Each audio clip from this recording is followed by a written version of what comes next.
Me and my siblings grew up around the farm, working in the summers, and it was just kind of what we did. We've always said that for whatever reason, like, hops get in your DNA. For me, it was really all I ever knew.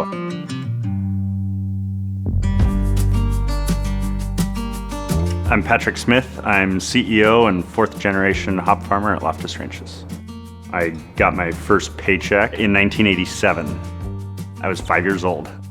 And then I came back and rejoined the farm in 2009. And now I don't know what else I would do if I wasn't doing this.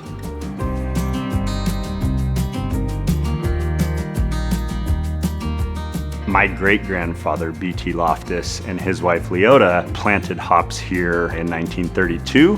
They were part of kind of a new wave of hop growers that came into the industry right at the end of Prohibition. So of course, Prohibition was lifted in 1933. The brewers of the day went out and recruited some new hop farmers because they needed hops to start brewing for when Prohibition was lifted. My great-grandparents operated the farm then until my great-grandfather's death in 1974. And it was at that time that my father, Mike, dropped out of college and came back to help his grandmother get the harvest in that year, and then never left.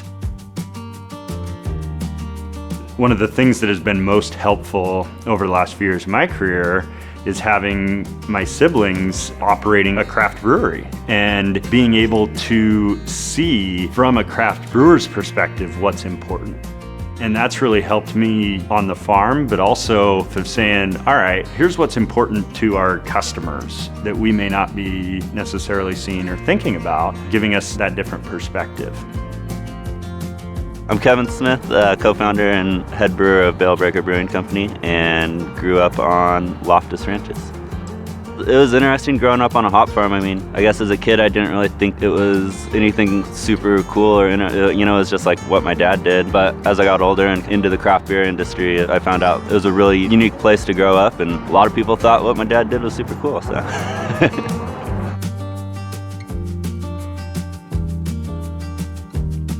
My name is Megan Quinn, and I'm one of the owners and business manager here at Bale Breaker. In the early 2000s, as we start seeing the craft beer industry start taking off around the area, especially the interest in IPAs start taking off, that really got the gears turning. That, like, my dad had gone from farm into the processing throughout our childhood, but that missing link was getting our hops into the hands of the beer consumers. So that's kind of where Bale Breaker came in. We wanted to finally connect all the pieces all the way down and share our love of hops and how we felt we could showcase them in beer with the Pacific Northwest beer drinker. Sustainability is one of our core values here at Loftus Ranches. This building here on the roof has solar panels spanning the length of it. That's true of 4 out of the 5 buildings here at our harvest facility. Those solar panels generate 80% of our annual facility's electrical usage. Tom Carpenter, Steve Peralt, they kind of recruited my father, Mike Smith, in this journey of what eventually became Yakima Chief, and took a different way of thinking about the hop industry and about the business, and how by changing business practices and by changing the business model, could they build something that was better. With Yakima Chief in general, I mean, they're a great company that we're so glad to be able to work with and get our hops from them. They do a lot of really innovative new products and a lot of different things that they've been putting out there, and that helps brewers like us to produce better beer, especially hop forward beer, which we like to make.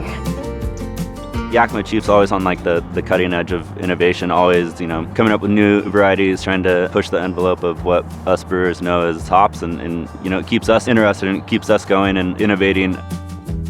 Anytime you can get a new product and a new raw material, and kind of opens up a new pathway of creativity. The more we can perpetuate that idea of that connection between growers and brewers, and breaking down the walls that historically had separated those two groups, is ultimately what's best for both. Best for growers, best for brewers. if we keep our focus on that mission, right? And focusing on what are the brewer's needs and what are the beer drinkers' needs? Because ultimately, I mean, that's where everything starts, is with the consumer who walks into the grocery store, to the tap room, to the bar, and orders an IPA. You know, what is it that they want? What is it that we can do to help our brewer customers deliver that to the beer consumer and then make it sustainable for the hop industry? If we can do that and build a better supply chain that starts at the farm and goes all the way to the beer consumer, there's no way we won't be successful at every step of the way. Grower, Yakima Chief, brewer, and deliver a superior experience to the beer drinker. And that's the most important thing. And that's the thing that I hope someday toward the end of my career that I can look back and say, yep, we carried that torch that started with the generation above me, and that we were able to carry that through and keep that flame going and pass it on.